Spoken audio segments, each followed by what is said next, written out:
ونشهد أن لا إله إلا الله الحي القيوم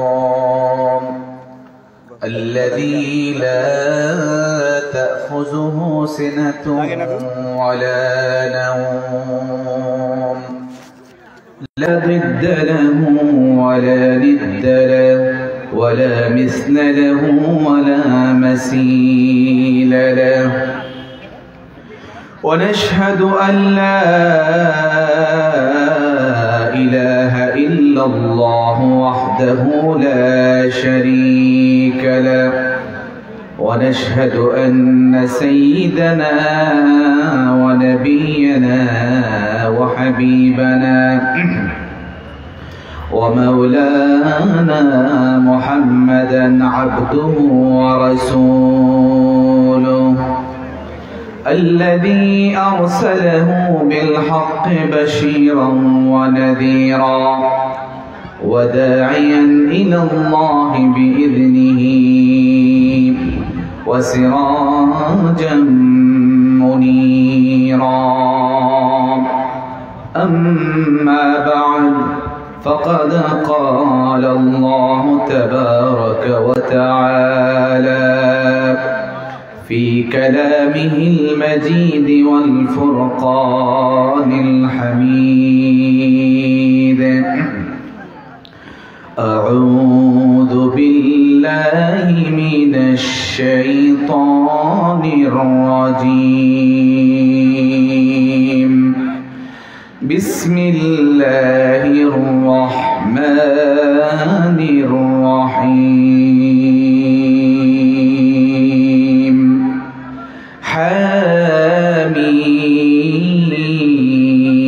حميم والكتاب المبين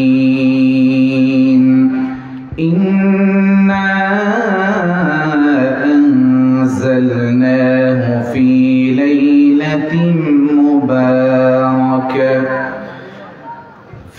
ليلة مباركة إنا كنا منذرين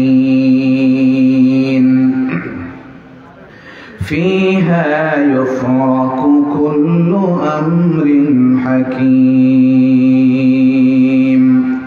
صدق الله العظيم وقال النبي صلى الله عليه وسلم إذا كانت ليلة النصف من شعبان فقوموا ليلها وصوموا نهارها إلى آخر الحديث إن الله وملائكته يصلون على النبي يا أيها الذين آمنوا صلوا عليه وسلموا تسليما محبة بني اللهم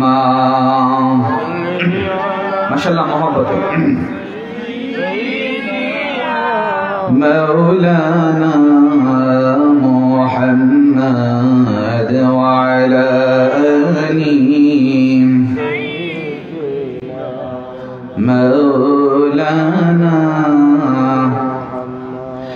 নবী গো তোমার ভালোবাসায় আল্লাহর ওলি হওয়া যায় নবী গো তোমার ভালোবাসায় জন্নতবাসী হওয়া যায় আল্লাহুম্মা সাল্লি مولانا محمد وعلى آله مولانا محبت ذکر لا الہ تو آگے باشن لا الہ লা ইলাহা পাখির গানে গানে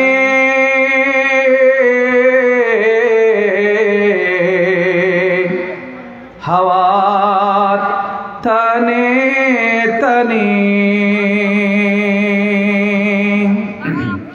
ওই নামেরি সুর শোনা যায়, ওই নামেরি সুর শোনা যায়, ধেজে নীরব সারা লা ইলাহা ইল্লাল্লাহ লা ইলাহা। তুমি বাঁচাও, তুমি মারো, অবিরত ক্ষমা করো। তুমি বাঁচাও, তুমি মারো, অবিরত ক্ষমা করো। দড়ার চাকে তাকেই দড়ো, দড়ার যাকে তাকেই ধরো। তোমার মুঠোয় সবই আল্লাহ, লা ইলাহা মুহাব্বত লা ইলাহা। আল্লাহ তোমার এই ধরার মাঝে কত জানা অজানা সৃষ্টি আছে। কেউ নেই তোমার ওই নাম জপে না, কেউ নেই তোমার ওই নাম জপে না। তোমার নামের তাসবিহ জপে না, লা ইলাহা ইল্লাল্লাহ লা ইলাহা ইল্লাল্লাহ লা ইলাহা লা ইলাহা ইল্লাল্লাহ মুহাম্মাদুর রাসূলুল্লাহ। সকলে পড়ুন সাল্লাল্লাহু। মুআজ্জাজ মুকাররম হাজরান ইকরাম সামিন আযম, ঐতিহ্যবাহী নাদামপুর ফুরকানিয়া হাফিজিয়া মাদ্রাসার বার্ষিক আজকের ওয়াজ মাহফিলের সদরে জলসা সভাপতি শ্রদ্ধাভাজন কারি মুজাহিদ আহমদ পাঠান সাহেব, আমার আরেক পাশে বসা আছেন শ্রদ্ধেয় বড় ভাই জনাব কারি কবির খান সাহেব, আজকের প্রধান অতিথি বিশেষ অতিথি যিনি আলোচনা করে গেলেন বিশিষ্ট আলেমে দ্বীন ইসলামী চিন্তাবিদ হযরত মাওলানা আবু হানিফ আল-ওয়ারি সাহেব, আমার বন্ধুবর মাওলানা কামাল উদ্দিন আনসারী সাহেব, জনাব মাওলানা আঙ্গুর খান ইলিয়াস সাহেব, জনাব আব্দুল মুমিন লতিফি সাহেব সহ দিগুর উলামা ইকরাম, আল্লাহ প্রেমিক, রসুল প্রেমিক, দিনদার ইমানদার মুসলমান ভাই এবং বন্ধুগণ, মহান আল্লাহ পাকের দরবারে ইলাহিতে লাখ কোটি শুকরিয়া আদায় করছি যে আল্লাহ তাআলা এই কনকনে শীতকে অপেক্ষা করে পবিত্র এই মাহিনা শাবান চাঁদের আজকের এই গভীর রজনীতে আল্লাহ তার রাসূলের প্রেমে আমরা বসতে পেরেছি। আমরা অন্তরের অন্তরস্থল থেকে আল্লাহ পাকের শুকরিয়া আদায় করছি। আমরা উচ্চ কণ্ঠে বলছি আলহামদুলিল্লাহ। হাজরিন, মানুষ আসলে কত হয়েছে সেটা বড় বিষয় নয়, বড় বিষয় হলো আমরা আল্লাহ তার রাসূলের প্রেম নিয়ে বসতে পারছি কিনা, ঠিক কিনা বলুন। মুআজ্জাজ মুকাররম হাজরানে কেরাম সাবিনে জান, এই যে মাস চলছে এই মাসের নাম হলো শাবান মাস। কি মাস? নাকি বাত্তি চান? কি মাস? শাবান মাস। রাসূল করিম রাউফুর রহিম সাল্লাল্লাহু আলাইহি ওয়াসাল্লাম বলেছেন, আশ-শাবানু শাহরি, শাবান হলো আমার মাস। সুবহানাল্লাহ পড়বেন। পৃথিবীর মধ্যে আল্লাহ তাআলা লক্ষাধিক নবী এবং রাসূল প্রেরণ করেছেন। লক্ষাধিক নবী এবং রাসূলদের মধ্যে আমি মুহাম্মদুর রাসূলুল্লাহ সাল্লাল্লাহু আলাইহি ওয়াসাল্লাম যেমন সবচেয়ে বেশি মর্যাদার অধিকারী, সবচেয়ে বেশি সম্মানী, গোটা 12 মাসের মধ্যে শাবান মাস হলো তদ্রূপ সবচেয়ে বেশি সম্মানী। বলুন না সুবহানাল্লাহ। প্রশ্ন আসতে পারে, হুজুর তাহলে রমজান মাসের মর্যাদা কোথায়? আল্লাহর হাবিব বলেন, রমাদানুল মুবারকের মর্যাদা হলো যেইভাবে সমস্ত পৃথিবীর মধ্যে আমি রাসূল শ্রেষ্ঠ, আমি রাসূল সহ আল্লাহ তাআলা যেমন সবার কাছে শ্রেষ্ঠ, রমজানুল মুবারক তদ্রূপ 12 মাসের মধ্যে সবচেয়ে শ্রেষ্ঠ। সুবহানাল্লাহ। হাজরিন, আমার কথা খুব সংক্ষেপে বলছি। আমি লম্বা চড়া আলোচনা করব না, যেহেতু আমাকে দেওয়া হয়েছে। আপনাদের তাবাররুক রেডি হচ্ছে। আমি আপনাদের কাছে জানতে চাই যে সামান্য কিছু সময় আমরা আল্লাহ এবং তার রাসূলের প্রেমে বসতে রাজি আছি তো ইনশাআল্লাহ? আল্লাহু নারে তাকবীর, নারে রিসালাত, আহলে সুন্নাত ওয়াল জামাত। আল্লাহ কবুল করুন, বলুন আমিন। ভাইরা আমার, বন্ধুরা আমার, আর মাত্র কয়েকদিন বাকি। আজকে সোমবার, দিবাগত রাত মঙ্গলবার চলে আসছে, বুধ বৃহস্পতি, শুক্রবার দিবাগত রাত হচ্ছে শবে বরাত। মনে আছেন আপনাদের?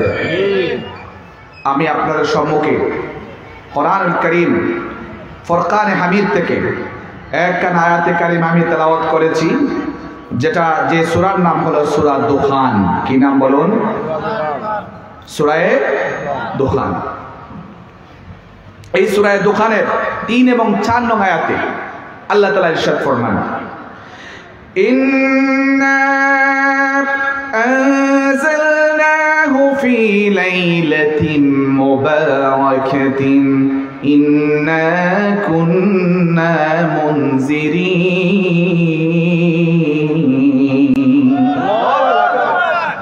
আল্লাহ রাব্বুল আলামিন ফরমান, নিশ্চয় আমি ইহাকে নাজিল করেছি বরকতময় রজনীতে। কি নাজিল করেছি? কোরআনকে নাজিল করেছি বরকতময় রজনীতে। এরপরে আল্লাহ রাব্বুল আলামিন বলেন, ফিহা ইউফরাকু কুল্লু আমরিন হাকীম। এই রাতে আমি অত্যন্ত প্রজ্ঞাপূর্ণ বিষয়, যেগুলা গুরুত্বপূর্ণ বিষয় মানব জীবনের, এই রাত্রে স্থির করা হয়। আল্লাহু আকবার। বেড়া আমার, বন্ধুরা আমার, এই বরকতময় রাতের ব্যাপারে মুফাসসিরিনে কেরাম 2 ভাগে বিভক্ত হয়েছেন।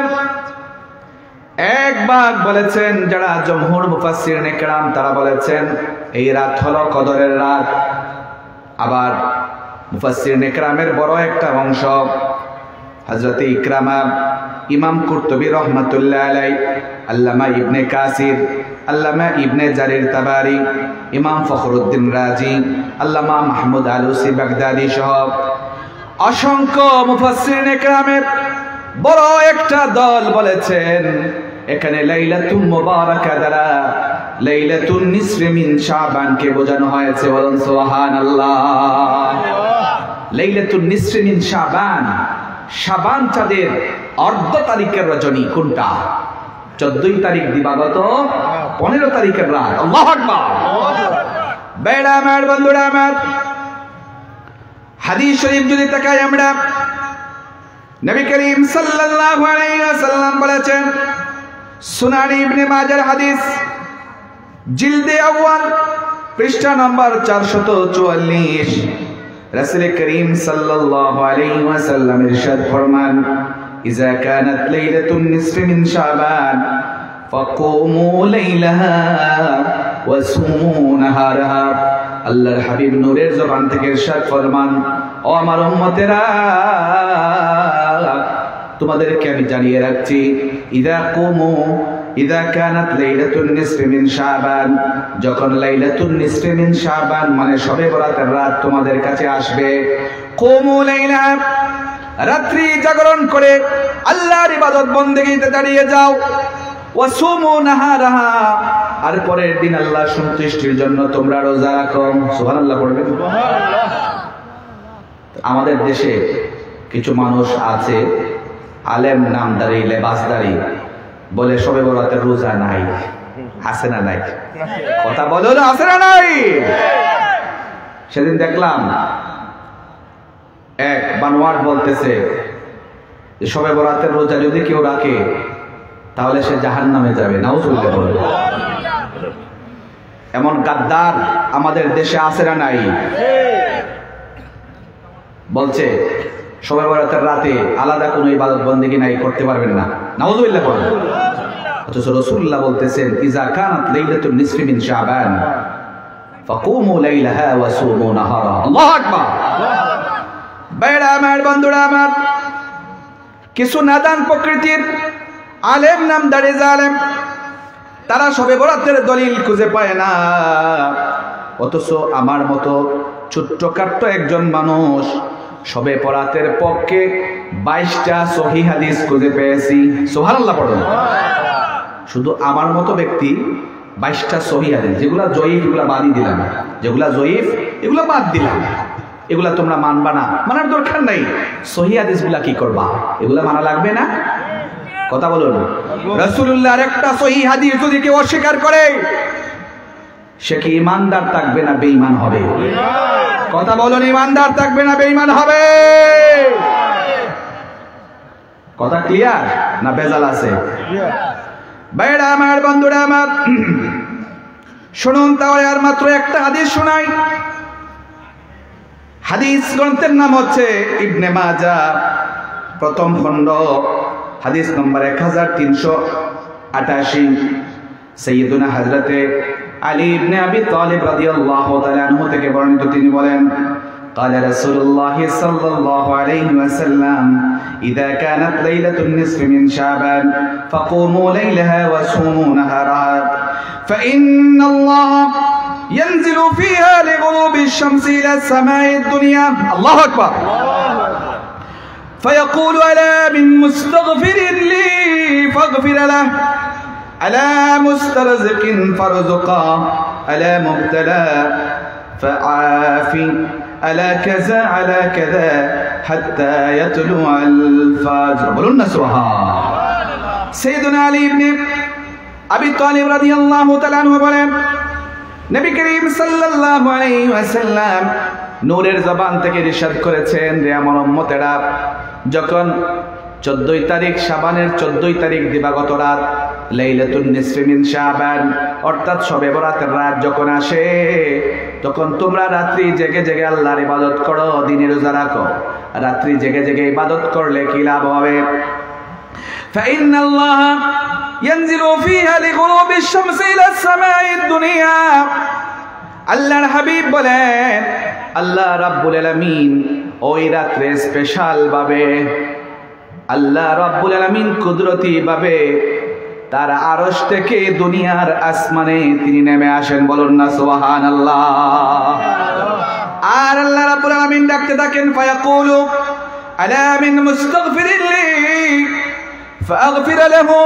কে আছরে বান্দা, গুনাহ করতে করতে হতাশ হয়ে গেছো, মনে করতেছো যে আর গুনাহ মাফের কোনো উপায় নাই, আজকে রাত্রে আমার কাছে গুনাহ মাফ চাও, আমি আল্লাহ তাআলা তোমাদের জীবনের সকল গুনাহগুলি মাফ করে দেব।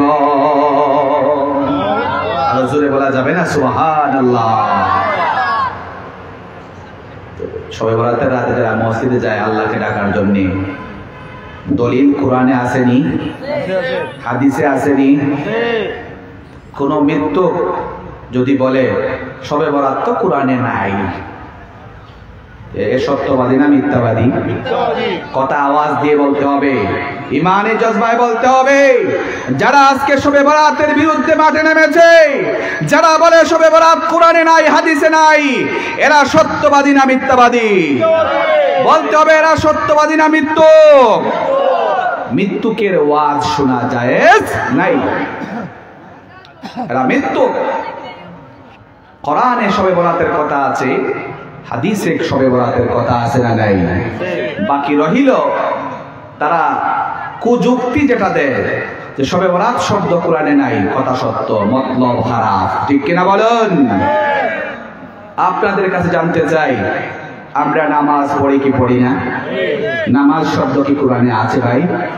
কথা বলুন। আমরা কিছুদিন পর রমাদানুল মুবারকে আল্লাহ চায় তো যদি আমরা হায়াতে বাঁচি, রোজা রাখবো কি রাখবো না? রোজা শব্দ কি কোরআনে আছে ভাই? রোজা শব্দ কোরআনে নাই। আমরা বেহেশতে যেতে চাই কি চাই না? কিন্তু বেহেশত শব্দ কি কোরআনে আছে? নাই। আমরা দুজক থেকে আল্লাহর কাছে পানা চাই, ঠিক কিনা বলুন? কিন্তু দোজখ শব্দ কি কোরআনে আছে? নাই। ভাইয়েরা আমার, বন্ধুরা আমার, আমরা নামাজ পড়ি কিন্তু নামাজ শব্দ কোরআনে নাই, কিন্তু নামাজের আলোচনা কোরআনে আছে না নাই? নামাজ শব্দ কোরআনে নাই, কিন্তু নামাজ শব্দ এসেছে সালাত রূপে, ঠিক কিনা বলুন? রোজা শব্দ কোরআনে নাই, কিন্তু রোজার আলোচনা কোরআনে আছে। রোজা শব্দ এসেছে কোরআনুল কারীমে সিয়াম রূপে, ঠিক কিনা বলুন? বেহেশত শব্দ কোরআনে নাই, আমরা বেহেশতে যেতে চাই। বেহেশত শব্দ ফার্সি ভাষার শব্দ, নামাজ শব্দ ফার্সি ভাষার শব্দ, রোজা শব্দ ফার্সি ভাষার শব্দ। যদিও বেহেশত শব্দ কোরআনে নাই, কিন্তু বেহেশতের আলোচনা কোরআনে আছে না নাই? বেহেশত শব্দ কোরআনে এসেছে জান্নাত রূপে, বলুন সুবহানাল্লাহ। এটা বোঝা গেল কথা সত্য মতলব, কথা বলুন, কথা সত্য মতলব কারা? মানুষকে বিভ্রান্ত করে ধোঁকা দিয়ে ইবাদত থেকে বঞ্চিত রাখা মুমিনের কাজ না শয়তানের কাজ? কথা বলতে হবে, মুমিনের কাজ না শয়তানের কাজ? যারা শবে বরাতের রাত্রে ইবাদত করা থেকে মানুষকে বিরত রাখতে চায়, বিচ্ছিন্ন রাখতে চায়, সুস্পষ্টভাবে বুঝতে হবে এরা মুমিন না মুনাফিক? মুনাফিক। কথা ক্লিয়ার? কারণ কোন মুমিন, কোন ঈমানদার, কোন পরহেজগার মানুষকে আল্লাহর পথ থেকে বিচ্যুত করতে পারে না। ভাইরা আমার, বন্ধুরা আমার, এবার একটা ইসরাইলি রিওয়ায়াত আপনাদের শোনাই। যদিও এটা হাদিসে নাই, কিন্তু হাদিস দ্বারা যদি কোনো ইসরাইলি রিওয়ায়াত সমর্থিত হয়, ইসরাইলি রিওয়ায়াত বর্ণনা করা জায়েজ আছে। উলামায়ে কেরামের এটা জানা আছে। সাইয়্যিদুনা হযরতে ঈসা আলাইহিস সালাম এর নাম আপনারা শুনছেন কিনা বলুন? ঈসা নবীর নাম শুনছেন? তিনি আমাদের রাসূলুল্লাহ দুনিয়ায় আগমনের 600 বছর পূর্বে দুনিয়ায় এসেছিলেন। সুবহানাল্লাহ। ঈসা আলাইহিস সালাতু ওয়াস সালাম আল্লাহর জলিলুল কদর পয়গম্বর ছিলেন, নবী এবং রাসূল ছিলেন। আল্লাহু আকবার। বাইনা আমার, বন্ধুরা আমার, আল্লাহ রাব্বুল আলামিন লক্ষাধিক নবী এবং রাসূলদের মধ্যে আল্লাহ তাআলা 10 জন নবীকে সবচেয়ে বেশি সম্মান দিয়েছেন, সবচেয়ে বেশি মর্যাদা দিয়েছেন। এই 10 জনের ভিতরে একজন হলেন সাইয়্যিদুনা ঈসা রূহুল্লাহ আলাইহিস সালাতু ওয়াস সালাম। তার উপর আল্লাহ তাআলা ইনজিল কিতাব নাযিল করেছিলেন। আরেকজন ছিলেন হযরতে মূসা আলাইহিস সালাতু ওয়াস সালাম, তার উপর আল্লাহ তাআলা তাওরাত কিতাব নাযিল করেছিলেন। আরেকজন হলেন হযরতে দাউদ আলাইহিস সালাতু ওয়াস সালাম, তার উপর আল্লাহ তাআলা জাবুর কিতাব নাযিল করেছিলেন। আল্লাহ তাআলা বলেন ওয়া দাউদ জাবুরা, আর আমি দাউদকে জাবুর কিতাব দিয়েছি। সুবহানাল্লাহ। মূসা আলাইহিস সালাতু ওয়াস সালামকে আল্লাহ তাআলা স্পেশাল গুণ দিয়েছিলেন। মূসা আলাইহিস সালাতু ওয়াস সালাম যখন আল্লাহর কাছে কোনো কিছুর প্রয়োজন হতো, একটা পবিত্র পাহাড় ছিল, এই পাহাড় এখনো মিশরে আছে। পাহাড়ের নাম হলো তুরে সাইনা। এই তুরে সাইনা পাহাড়ের একবারে চূড়ায় তিনি গিয়ে উঠতেন। একটা খেজুর গাছ ছিল, ওইখানের নিচে তিনি দাঁড়াতেন। আল্লাহর কাছে কোনো জিনিস জিজ্ঞেস করলে ওয়া কাল্লামাল্লাহু মূসা তাকলিমা, আল্লাহ পাক রব্বুল আলামিন সরাসরি মূসার সাথে কথা বলতেন। আল্লাহু আকবার। বাইনা আমার, বন্ধুরা আমার, এই 10 জন নবী এবং রাসূলের মধ্যে আল্লাহ তাআলা আবার 4 জনকে বাছাই করে নিলেন। একজন মূসা, একজন দাউদ, একজন ঈসা, একজন হলেন মুহাম্মাদুর রাসূলুল্লাহ সাল্লাল্লাহু আলাইহি ওয়াসাল্লাম। বাইনা আমার, বন্ধুরা আমার, হযরত ঈসা আলাইহিস সালাতু ওয়াস সালাম একদিন কোনো একটা জায়গায় নীরবে নিভৃতে বসে আছেন। হঠাৎ করে তার মনের ভিতরে একটা প্রশ্ন উদয় হলো। প্রশ্নটা হলো, বর্তমান যুগে আল্লাহর কাছে সবচেয়ে প্রিয় ব্যক্তি কে? এটাকে বলতে পারবে? কথা বলুন, বলতে পারবে? ঈসা আলাইহিস সালাতু ওয়াস সালাম কিছু সময় চিন্তা ফিকির করে মনে মনে ভাবলেন, আমি তো হলাম আল্লাহর নবী, আল্লাহর রাসূল, তো আল্লাহ যে যুগে যাকে সবচেয়ে মায়া করেন, সবচেয়ে পছন্দ করেন, তাকে আল্লাহ নবী বানান, তাকে আল্লাহ রাসূল বানান। সুবহানাল্লাহ। তাহলে তো এই যুগের সবচেয়ে আল্লাহর প্রিয় বান্দা, সবচেয়ে বড় বুজুর্গ তো আমি। কথা সত্য, কথা ঠিক কিনা বলুন? কথা সত্য, কিন্তু আল্লাহর কাছে নবীর ব্যাপারে এই কথাটা পছন্দ হলো না। আল্লাহ ভাবলেন, তুমি হলো আমার নবী, তোমার রিয়া আসার তো প্রয়োজন নাই, তুমি নবী হওয়ার পরে তো রিয়া তোমার জন্য শোভা পায়। আল্লাহ পাক রব্বুল আলামিন ঈসা আলাইহিস সালাতু ওয়াস সালামকে একটা শিক্ষা দেওয়ার জন্য মনস্থ করলেন।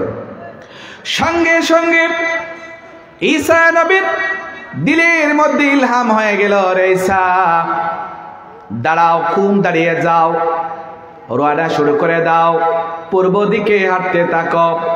তিনি হাঁটতে লাগলেন, যাইতে লাগলেন, যাইতে যাইতে যাইতে অনেক ঘন্টা পর্যন্ত যাওয়ার পরে একটা পাহাড়ের কাছে গিয়ে পৌঁছলেন।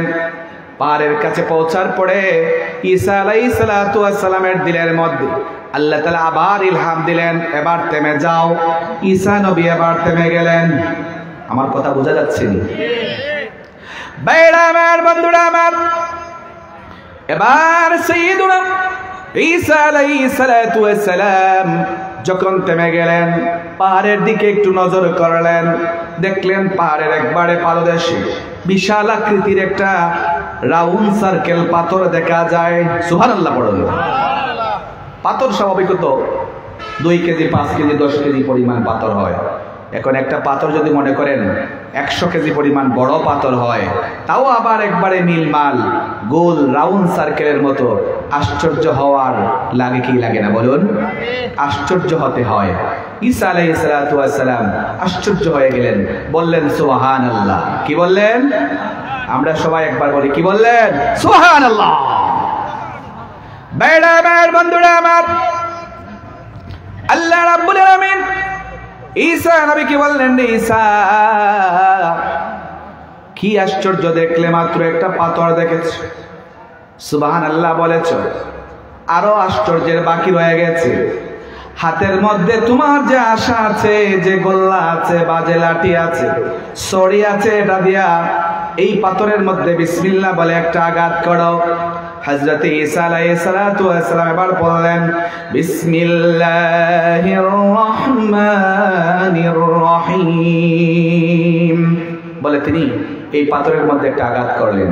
বলুন, পাথরের মধ্যে লাঠি দিয়ে আঘাত করলে পাথর ভাঙবে না লাঠি ভাঙবে? কথা বলুন। আল্লাহর কি কুদরত!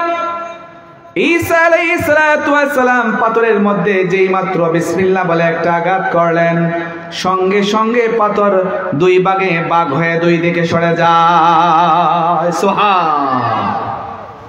হযরত ঈসা আলাইহিস সালাম আবার বললেন সুবহানাল্লাহ।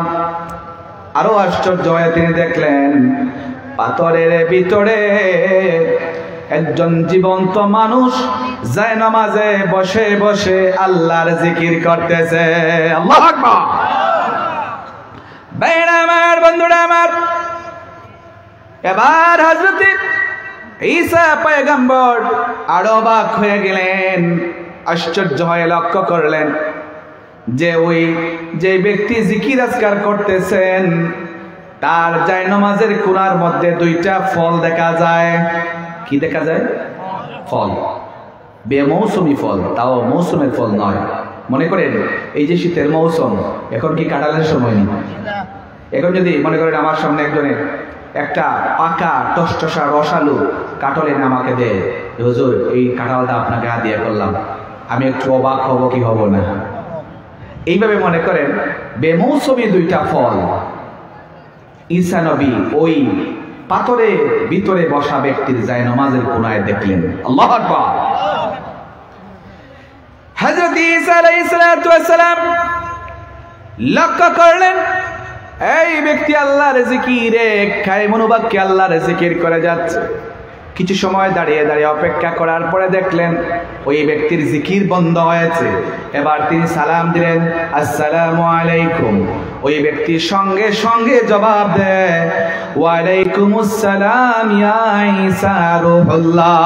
আল্লাহু আকবার। জীবনে দেখা নাই, পরিচয় নাই, কথা নাই, সঙ্গে সঙ্গে ওই ব্যক্তি ঈসা নবীর নাম ধরে বললেন, ওয়া আলাইকুমুস সালাম ইয়া ঈসা রূহুল্লাহ। ভাইরা আমার, বন্ধুরা আমার, এইবার কি হলো? হযরত ঈসা আলাইহিস সালাতু ওয়াস সালাম ওই ব্যক্তিকে জিজ্ঞেস করলেন, ও আল্লাহর বান্দা, আপনার পরিচয় কি?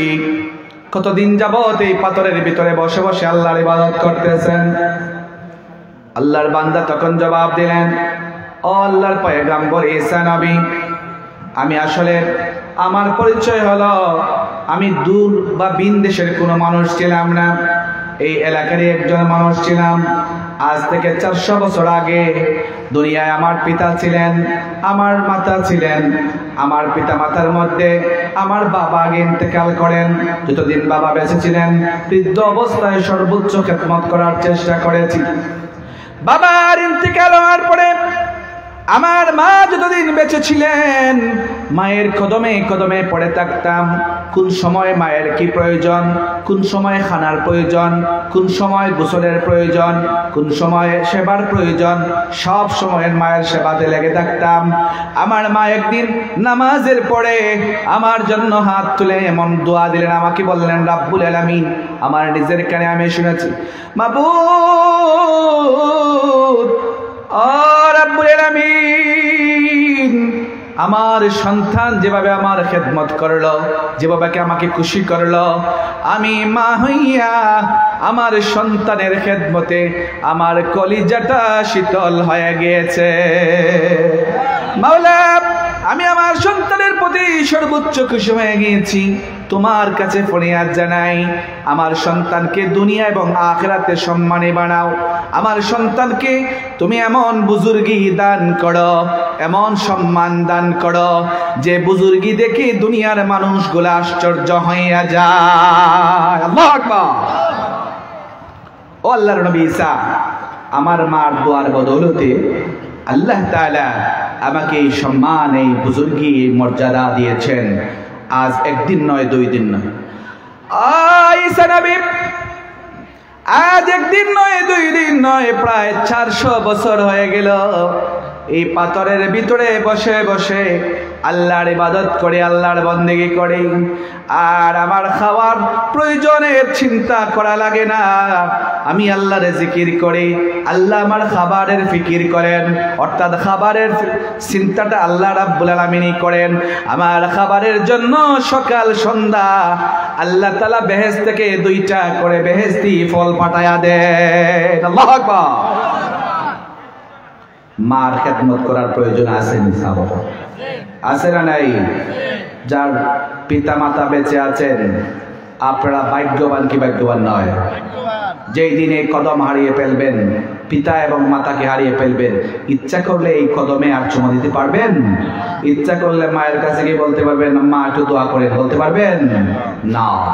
এজন্যে যারা মা বাবা হারিয়ে ফেলেছেন তারা বুঝতে পারেন মা বাবা হারানোর বেদনা কত কষ্টের। যারা এখনো মা বাবা জীবিত আছেন, আল্লাহ আমাদের সকলের আব্বা আম্মার নেক হায়াত দারাজ করুন, আমিন। ভাইরা আমার, বন্ধুরা আমার, আমি বলতে চেয়েছিলাম, এই ব্যক্তি যখন ঈসা আলাইহিস সালাতু ওয়াস সালামকে এই কথাগুলো বললেন, ঈসা আলাইহিস সালাতু ওয়াস সালাম ও আল্লাহর পয়গম্বর ঈসা, আজকে একদিন নয়, 2 দিন নয়, প্রায় 400 বছর যাবত এই পাথরের ভিতরে বসে বসে আল্লাহর ইবাদত করতেছি, আল্লাহর বন্দেগী করতেছি। আর আল্লাহ রাব্বুল আলামিন সকাল সন্ধ্যায় আমার খাবারের জন্য বেহেশত থেকে 2টা করে ফল পাঠায়া দেন। আল্লাহর নবী ঈসা, আমার নিজস্ব কোনো বুজুর্গি নাই, আমার মায়ের দোয়ার বদৌলতে আল্লাহ তাআলা আমাকে এই বুজুর্গি দান করেছে। হযরত ঈসা আলাইহিস সালাতু ওয়াস সালাম শর্মিন্দা হয়ে গেলেন, লজ্জিত হয়ে গেলেন, আল্লাহর দরবারে সিজদায় পড়ে গেলেন। সিজদায় পড়ে পড়ে ঈসা নবী কাঁদেন, বলেন, মাবুদ আমি ভুল করেছি, অপরাধ করেছি গো আল্লাহ।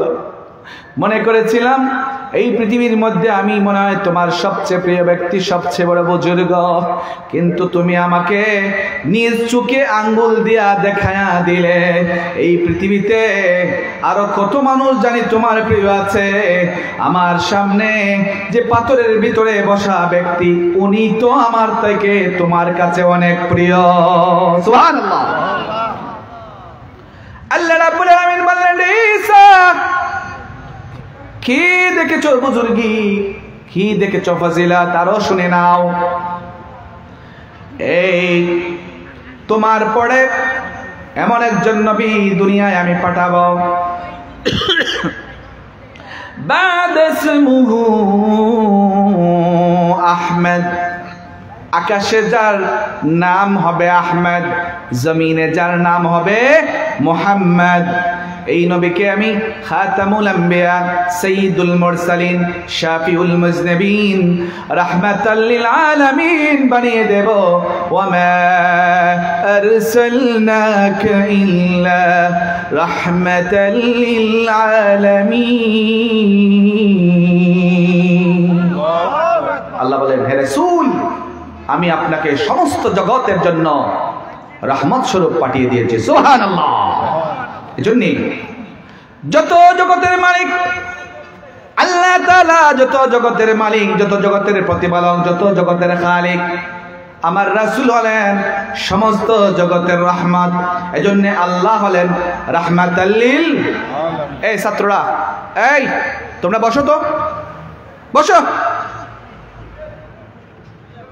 আমাদের মাদ্রাসা ছাত্র হয়ে তোমরা হাঁটাচলা করতেছো, অনুরোধ করছি তোমরা হাঁটাচলা করবে না আর 10 মিনিট। বলুন ইনশাআল্লাহ। কয় মিনিট? আমরা বসতে পারবো না 10 মিনিট? বলুন ইনশাআল্লাহ। ভাইরা আমার, বন্ধুরা আমার,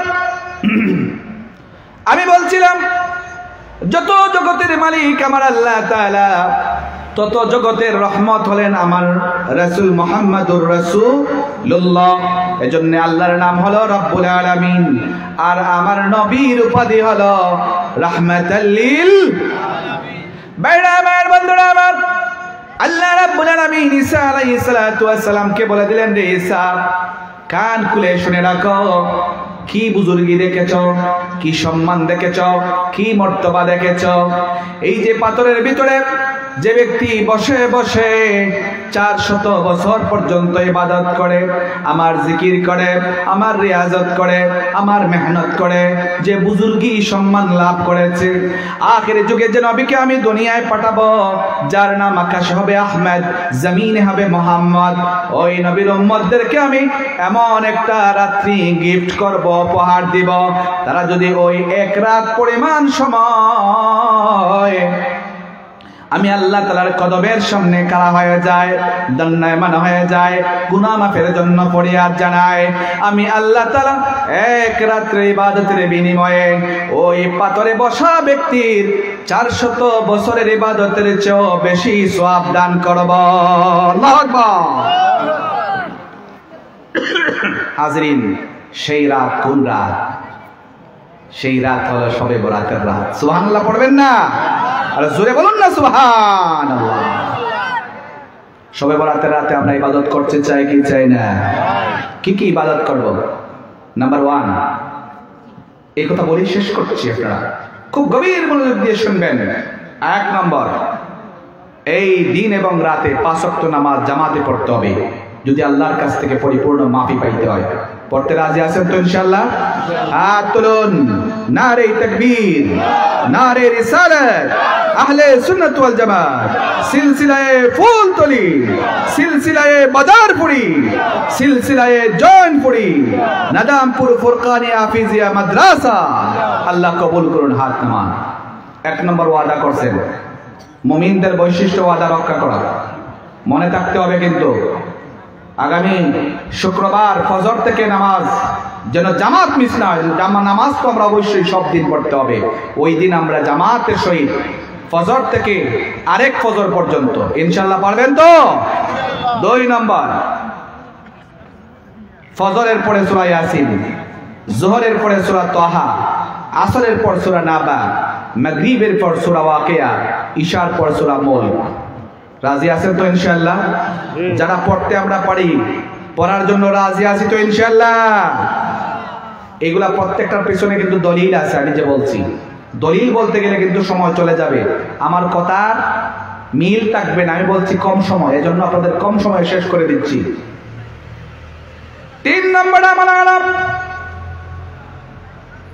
এই রাত্রে যে যত পড়েন বেশি করে কোরআন তেলাওয়াত করবেন। রাজি আছেন তো ইনশাআল্লাহ?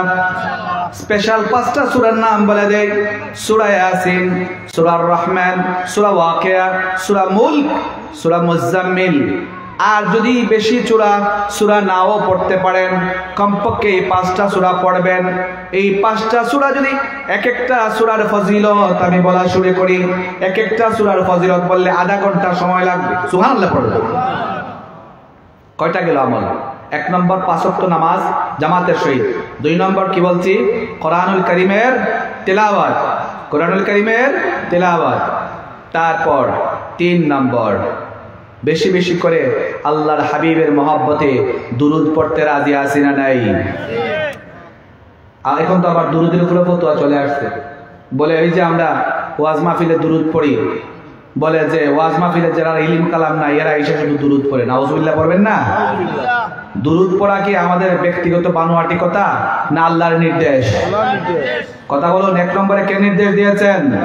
আল্লাহ নির্দেশ দিয়েছেন। দলিল সূরা আহজাবের 56 নং আয়াত, আল্লাহ বলছেন, ইন্নাল্লাহা ওয়া মালাইকাতাহু ইউসাল্লুনা আলান নবী ইয়া আইয়ুহাল্লাযীনা আমানু সাল্লু আলাইহি ওয়া সাল্লিমু তাসলিমা। নিশ্চয়ই আল্লাহ তাআলা সকল ফেরেশতাদের নিয়ে তার হাবিবের উপর দুরূদ সালাম পাঠান। যারা তোমরা ঈমানের দাবি করো, নিজেকে মুমিন হিসাবে পরিচয় দাও, তোমরা আমার রাসূলের উপর দুরূদ পাঠাও, পাশাপাশি সালাম পাঠাও তাজিমের সহিত, সর্বোচ্চ তাজিমের সহিত। বলুন না সুবহান। এই রাতে বেশি বেশি দুরূদ পড়তে রাজি আছেন না নাই? দুরূদ মর্তবার দুরূদ, অনেক দুরূদ আছে। দুরূদে তাজ, দুরূদে তুনাজ্জিনা, দুরূদে নাডিয়া, দুরূদে শিফা, দুরূদে তিবা, আরো অনেক দুরূদ আছে। কিন্তু আপনাদেরকে বলবো, যার কাছে যেটা সহজ মনে হয়, এই যে দুরূদগুলোর নাম বললাম, এগুলো যদি নাও পারেন কোনো অসুবিধা নাই, যেটা আপনি পারেন। আল্লাহুম্মা সাল্লি আলা সাইয়্যিদিনা মাওলানা মুহাম্মদ ওয়া আলা আলিহি ওয়া আসহাবিহি ওয়া বারিক ওয়া সাল্লিম, অথবা সাল্লাল্লাহু আলা মুহাম্মদ, সবচেয়ে ছোট দুরূদ, এটাও আপনি পড়তে থাকুন। দুরূদ পড়লে লাভ না লস। আমি যে কথাগুলা বলতেছি, কথাগুলা বোঝা যাচ্ছে তো ইনশাআল্লাহ? আমি কি ব্যক্তিগত বানায়া বলছি না কোরআন হাদিস থেকে বলতেছি? ভাইরা আমার, বন্ধুরা আমার, কিছু ফিতনাবাজ তারা বলতে চায় দুরূদ পড়লে মাহফিলে সময় লস হয়। আমার প্রিয় নবী বলতেছেন, যাইনু মাজালিসাকুম বিসসালাতি আলাইয়া, তোমরা তোমাদের মজলিস সমূহকে, তোমাদের মাহফিল সমূহকে তোমরা দুরূদের মাধ্যমে বরকতময় করো, সৌন্দর্য বাড়াও। সুবহানাল্লাহ পড়ুন। রাসূল বলতেছেন, মজলিসের ভিতরে বেশি বেশি দুরূদ পড়ো। দুরূদ পড়লে লাভ কি হয়? মজলিসে বরকত নাজিল হয়, মজলিসের মধ্যে রহমত নাজিল হয়, কুদরতি সৌন্দর্য বাড়ে। আর ফিতনাবাজ মোল্লা বলতেছে দুরূদ পড়লে সময় লস হয়। নাউজুবিল্লাহ পড়বেন না? আওয়াজ করে বলতে হবে নাউজুবিল্লাহ। আমরা দুরূদ পড়তে চাই কি চাই না? 2, দুরূদ পড়লে কি লাভ? দলিল সুনানে আবি দাউদ, আল্লাহর হাবিব নূরের জবান থেকে ইরশাদ ফরমান, মান সাল্লা আলা ওয়াহিদাতিন সাল্লাল্লাহু আলাইহি 10 সালাওয়াতিন ওয়া হুত্তাত আনহু 10 খাতিয়াতিন ওয়া রুফিআত লাহু 10 দারাজাতিন। আল্লাহর হাবিব বলেন, যে ব্যক্তি একবার আমি রাসূলের উপর দুরূদ ও সালাম পেশ করবে, আল্লাহ রাব্বুল আলামিন তার উপর খুশি হইয়া 10 বার রহমত নাজিল করবেন। দুরূদ পড়লে লাভ না লস? আরো লাভ কি দেখেন। এরপরে আল্লাহর হাবিব বলেন, শুধু 10টা রহমতই নয়, ওয়া হুত্তাত আনহু 10 খাতিয়াতিন, তার আমল নামা থেকে 10টা গুনাহ আল্লাহ তাআলা কেটে দিবেন, মুছে দিবেন। ওয়া রুফিআত লাহু 10 দারাজাতিন, আর তার 10টা মর্যাদা কি আল্লাহ তাআলা বাড়ায়া দিবেন। দুরূদ সম্পর্কে শুধু বলি, মুহাক্কিক উলামায়ে কেরাম যারা আছেন, শুধু দুরূদের উপর 1 রাত আলোচনা করা যাবে। আল্লাহু আকবার। আল্লাহু আকবার। বন্ধুরা আমার, আল্লাহর হাবিব বলেন, কিয়ামতের ময়দানে কেউ যদি আমি রাসূলুল্লাহর বেশি পাশাপাশি থাকতে চায়, সেজন্য দুনিয়ায় থাকা অবস্থায় আমি রাসূলের উপর বেশি বেশি মহব্বতে দরুদ ও সালাম পেশ করে। এখন মোল্লায় ভাই দলিল কিতা হইব না হইতো না? দলিল قال النبي صلى الله عليه وسلم أولى الناس بيوم القيامة আকসারুহুম আলাইয়া সালাত। সুবহানাল্লাহ পড়ুন। আল্লাহর হাবিব বলেন, যেই দিন কিয়ামতের মাঠ কায়েম হয়ে যাবে, কেউ কাউকে চিনবে না, সবাই যেদিন ইয়া নাফসি বলতে থাকবে, ওই কঠিন মুহূর্তে যে সময় মা তার মেয়েকে স্বীকার করবে না, বাবা তার সন্তানকে স্বীকার করবে না, ওই কঠিন মুসিবতের দিনে আমি রাসূলুল্লাহর নিকটবর্তী ওই সমস্ত উম্মতেরা আমার কাছাকাছি বেশি থাকবে, যারা দুনিয়ায় থাকা অবস্থায় আমি রাসূলের প্রেমে পড়ে বেশি বেশি করে দরুদ পড়েছে। বলুন না সুবহানাল্লাহ। এই নবীকে আমরা ভালোবাসতে চাই কি চাই না? জীবন দিয়ে ভালোবাসি নবী তোমাকে, বলুন, জীবন দিয়ে ভালোবাসি নবী তোমাকে, নাও গো দয়াল নবী, নাও গো দয়াল নবী, রওজা পাকে জীবন দিয়ে ভালোবাসি নবী তোমাকে। আল্লাহ কবুল করুন, আমিন। ভাইরা আমার, বন্ধুরা আমার, আসুন আবার মূল আলোচনায় গিয়ে আলোচনা শেষ করে দেই। বলতে চেয়েছিলাম শবে বরাতের রাত্রি কত ইম্পর্টেন্ট, কত ফজিলতময়, কত বরকতময়। শবে বরাতের রাত্রের পরিপূর্ণ ফজিলত পেতে হলে 1 নম্বর কাজ হলো 5 ওয়াক্ত নামাজ জামাতে আদায় করার চেষ্টা করতে হবে। 2 নম্বর কুরআনুল কারীমের বেশি বেশি তেলাওয়াত করতে হবে। 3 নম্বর রাসূলুল্লাহর উপর দুরূদ শরীফ পড়তে হবে। 4 নম্বরের কাজ হলো সম্ভব হলে কবর জিয়ারত করতে হবে। কবর জিয়ারতের কথা হাদিসে আছে না নাই? এই যে হাদিস, শবে বরাতের হাদিস খুঁজে পায় না, অসংখ্য হাদিসে আছে। আল্লাহর হাবিব সাল্লাল্লাহু আলাইহি ওয়াসাল্লাম শবে বরাতের রাতে কবর জিয়ারত করেছেন, বেশি বেশি দোয়া মুনাজাত করেছেন। আম্মা জান হযরত আয়েশা সিদ্দিকা রাদিয়াল্লাহু তাআলা আনহা থেকে একটা হাদিস সংক্ষেপে বলে দিচ্ছি। আম্মা জান বলেন, একদিন আল্লাহর হাবিব আমার হুজরায় তাশরিফ রাখলেন।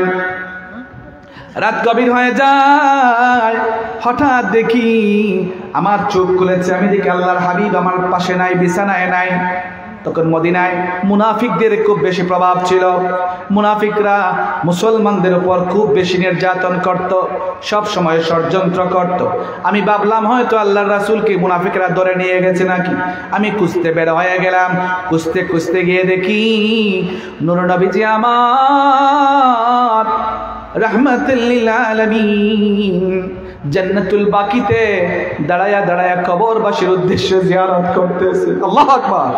আম্মা জান বলেন, আমি দূর থেকে লক্ষ্য করলাম পূর্ণিমার চাঁদ, আল্লাহর রাসূলের চেহারা মোবারক দেখা যাচ্ছে।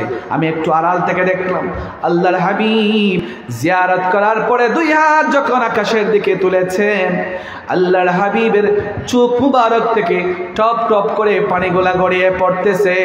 গাল মুবারক ভিজে ভিজে, দাড়ি মুবারক ভিজে ভিজে আল্লাহর হাবিবের অশ্রু মুবারক মাটির মধ্যে টপ টপ করে পড়তেছে। হযরত আয়েশা বলেন, আমি দূর থেকে মুনাজাতে শরীক হলাম। আল্লাহর হাবিব যখন ফিরে আসতেছেন, আমি আল্লাহর হাবিবের সামনে যখন আসলাম, আল্লাহর হাবিব বলেন, আয়েশা তুমি কি মনে করেছো? তুমি মনে করেছো আমি কি অন্য কোনো বিবিদের গড়ে গেছি, তোমার উপর আমি জুলুম করেছি? তুমি কি জানো আজকের রাত কোন রাত? আম্মা জান আয়েশা বলেন, ইয়া রাসূলুল্লাহ, ইয়া হাবিবাল্লাহ, নবীজি গো, আজকে কোন রাত আমি তো জানি না, আল্লাহ ওয়া রাসূলু আলাম, আল্লাহ এবং তার রাসূল এই সম্পর্কে বেশি জানেন। আল্লাহর হাবিব বললেন, রে আয়েশা কিছু সময় আগে হযরত জিবরাইল আমার কাছে ওহী নিয়ে এসেছেন আর বলেছেন, ইয়া রাসূলুল্লাহ, ইয়া হাবিবাল্লাহ, আজকের রাত আপনি ঘুমিয়ে থাকবেন না। আজকের রাত হলো লাইলাতুন নিসফি মিন শাবানের রাত, শবে বরাতের রাত।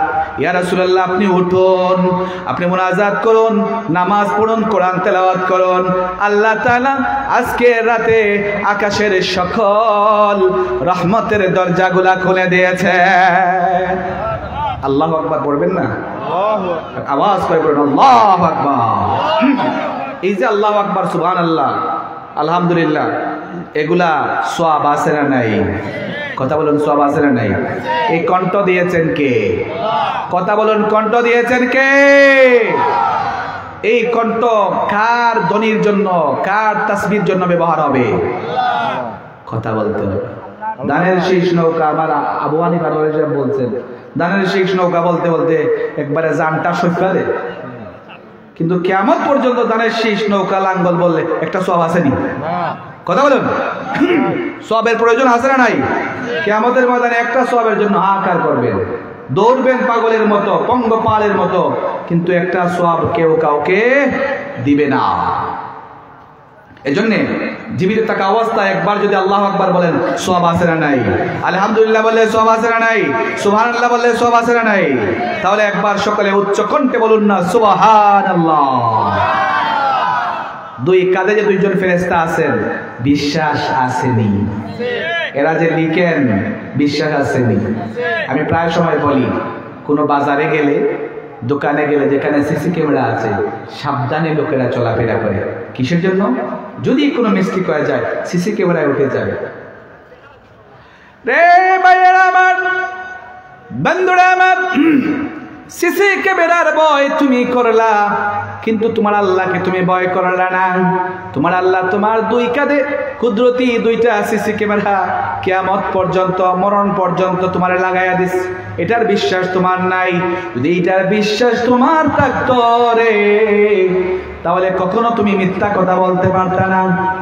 মিথ্যা কথা বললে তোমার বিশ্বাস যদি থাকে, এখানে তো উঠে যাবে, এই উনি তো লিখে ফেলবে। তাহলে মিথ্যা কথাকে আমরা বলতাম, সুগলকুড়ি করতাম, সুগলকুড়ি, মিথ্যা কথা, দাঙ্গা হাঙ্গামা, মানুষকে গালিগালাজ করা, এগুলা কিছুই করতাম না। অথচ আল্লাহ তাআলা কোরআনুল কারীমের মধ্যে বলে দিয়েছেন, إذ يتلقى المتلقيان عن اليمين وعن الشمال قعيد ما يلفظ من قول إلا لديه رقيب عتيد। আল্লাহ বলেন, যত কথা, এমন কোনো কাজ নাই, এমন কোনো কথা নাই যেটা লিপিবদ্ধ হয় না। বলুন না সুবহানাল্লাহ। এজন্য ভাইরা আমার, বন্ধুরা আমার, আমার কথা অন্যদিকে বারবার চলে যাচ্ছে, আমি মূল কথায় চলে আসছি যে এই রাত্রের আর একটা অন্যতম গুরুত্বপূর্ণ কাজ হলো জিয়ারত করা। জিয়ারত করলে কি লাভ হয়? দেখুন, আমাদের দেশের কিছু ফেরকাবাজ তারা বলতেছে জিয়ারত করে কোনো লাভ নাই। কিসের জন্য? মুর্দা যিনি, সে যদি ভালো হয় তাহলে তো এমনি বেহেশতে যাবে, খারাপ হইলে এমনি দুজকে যাবে, জিয়ারত করবেন কেন? এই যে যুক্তি দিতেছে, তার যুক্তিতে বোঝা যাচ্ছে যে আল্লাহর হাবিব এই সমস্ত যুক্তি বুঝতেন না। নাউজুবিল্লাহ পড়বেন না? এই যুক্তি কি রাসূলুল্লাহ জানতেন না? জানতেন। তাহলে রাসূল কিসের জন্য জিয়ারত করছেন? রাসূলের অনুসরণ করা কি ফরজ কি ফরজ নয়? কথা বলেন। মান ইউতিউর রাসূল ফাকাদ আতা আল্লাহ। যে রাসূলের অনুসরণ করলো, অনুকরণ করলো, সে আল্লাহকে অনুসরণ করেছে, আল্লাহরই অনুকরণ করেছে। আল্লাহু আকবার। এরা পক্ষান্তরে হাদিসকে অস্বীকার করে ঈমান থেকে বের হয়ে গিয়েছে। ঠিক কিনা বলুন? আমরা জিয়ারত করতে চাই কি চাই না? আপনি আপনার পিতামাতার কবর জিয়ারত করুন, আপনার মুরব্বিয়ানদের কবর জিয়ারত করুন। আশা রাখতে পারেন আপনার ইন্তেকালের পরেও আপনার সন্তানরা আপনার কবরের পাশে দাঁড়াবে। ঠিক কিনা বলুন? আপনি ফতোয়াবাজি করবেন, কবর জিয়ারত লাগে না, এন লাগে না, তেং লাগে না, আপনার মৃত্যুর পরে আপনার কবরের কাছে একটা বিলাইও যাবে না। ঠিক কিনা বলুন?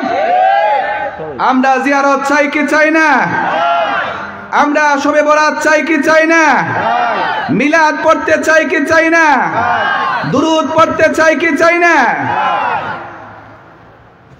এখন তো আবার এই হক কথাগুলা বলা যায় না সমাজে, বিশেষ করে ইমাম এবং মুয়াজ্জিন সাহেব যারা, তাদের উপর মানসিক নির্যাতনটাই বেশি হয়, মুনাফিকের সম্মুখীন বেশি হতে হয়। যদি আপনি হক কথা বলেন, মসজিদ থেকে বের হয়ে বাজারে সমালোচনা আছে না নাই? কথা বলুন, সমালোচনা আছে, কিন্তু সমালোচনার ভয়ে কি হক কথা বন্ধ করা যাবে? হক করা বন্ধ করা যাবে না।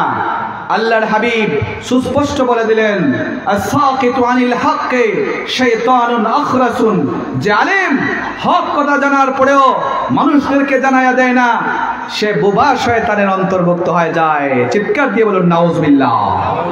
আমরা বোবা শয়তানের অন্তর্ভুক্ত হতে চাই না। হক কথা আমরা জেনেছি কোরআন হাদিস গেটে গেটে। আমাদের মহান উস্তাদ সাহেব যারা যুগশ্রেষ্ঠ আলেম ছিলেন, যুগশ্রেষ্ঠ আবেদও ছিলেন, সারাদিন তারা হাদিস পড়িয়েছেন, সারা রাত আল্লাহর কদমের সামনে সেজদায় লুটিয়ে পড়েছেন, ঠিক কিনা বলুন? এদেশে মিলাদ ছিল, কিয়াম ছিল, ঈদে মিলাদুন নবী আছে, ঈদে মিলাদুন নবী থাকবে। এদেশে শবে বরাত ছিল, শবে বরাত আছে। যে বাজারের বিরুদ্ধে ষড়যন্ত্র করতেছে, তাদের ষড়যন্ত্র এই দেশে ওলিয়া উলিয়ার দেশে কখনোই বাস্তবায়ন হবে না, হবে না, হবে না, ঠিক কিনা বলো? আমরা আল্লাহর ওলিদের দেখানো পথে চলতে চাই কি চাই না? এদেশে ইসলাম এনেছেন আউলিয়ায়ে কেরাম। ইতিহাস খুলুন, আজকে যে ময়দানে লাঠি ঘুরাচ্ছেন, ছড়ি ঘুরাচ্ছেন, ময়দান তৈরি করে দিয়েছেন আল্লাহর ওলিরা, ঠিক কিনা বলুন?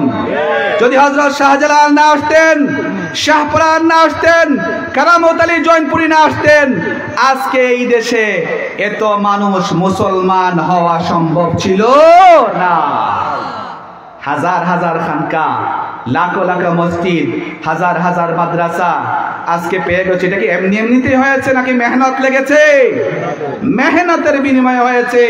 যারা আজকে আল্লাহর ওলিদেরকে অস্বীকার করছো, তোমাদের ইমানের মধ্যে পছন শুরু হয়েছে, ঠিক কিনা বলুন? এই পছন ইমানদারদের সাথে আমরা থাকতে চাই না। আল্লাহর ওলিরা যে পথে লাখ অলির চরণ, সে পথ যেন না ভুলি। জিন্দাবাদ জিন্দাবাদ সিলসিলায়ে ফুলতলি, জিন্দাবাদ জিন্দাবাদ সিলসিলায়ে ফুলতলি। বলুন আমিন। কথা আর বাড়াতে চাই না, অনেক সময় হয়ে গেছে, আপনাদের ধৈর্যচ্যুতি ঘটে যাবে। কথা অনেক বলার ছিল। স্বাভাবিকত একটা প্রবণতা আমাদের আছে, স্থানীয় উলামায়ে কেরাম যারা, এদেরকে আমরা একটু নর্মালি আমরা তাদেরকে এতটা রেসপেক্ট করতে চাই না। সবাই যে করে না এটা আমি বলি না, কারণ এদেরকে তো সবসময় দেখা হয়, এর জন্য মানুষের অনেক সময় মনে করে আর ওনার কথা তো সবসময় শুনতেছি, তাই এখানে আবার কি বসতাম। কিন্তু ভাই, কথা এটা নয়।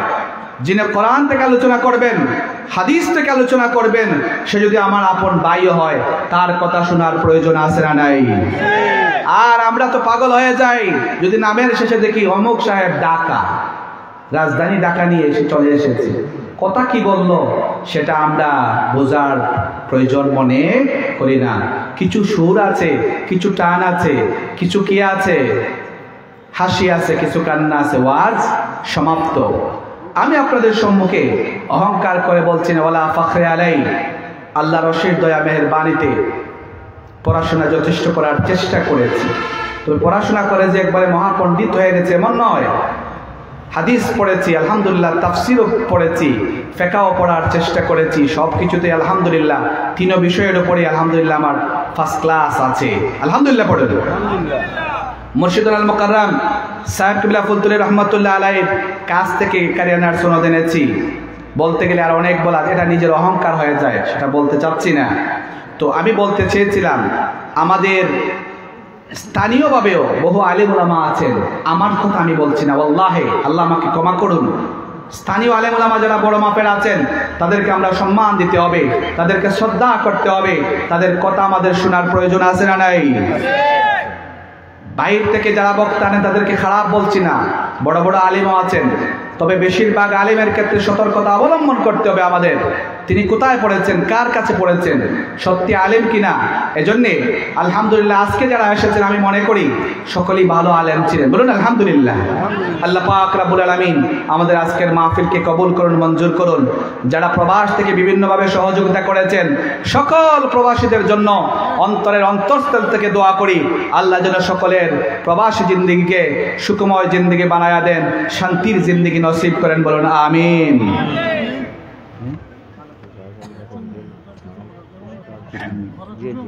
হাজরিন, আমি আমার সভাপতি মহোদয় তিনি বলতেছেন 5টা মিনিট আপনাদের কাছ থেকে চেয়ে নিচ্ছি। আপনাদের তাবারুক আলহামদুলিল্লাহ রেডি হয়ে গেছে। তিনি বলতেছেন তাবারুক কিছু সময়ের ভিতরেই আপনাদের কাছে নিয়ে আসা হবে। এই মাহফিলটা প্রতি বছর হোক, চান কি চান না? কে কে চান হাত তুলে? নবীর এই বাগান, কোরআনুল কারীম, এই মাদ্রাসায় ছাত্ররা পড়ে পড়ে হাফেজে কোরআন হবে, এটা আমরা চাই কি চাই না? এই প্রতিষ্ঠানকে আমরা বাঁচাতে চাই কি চাই?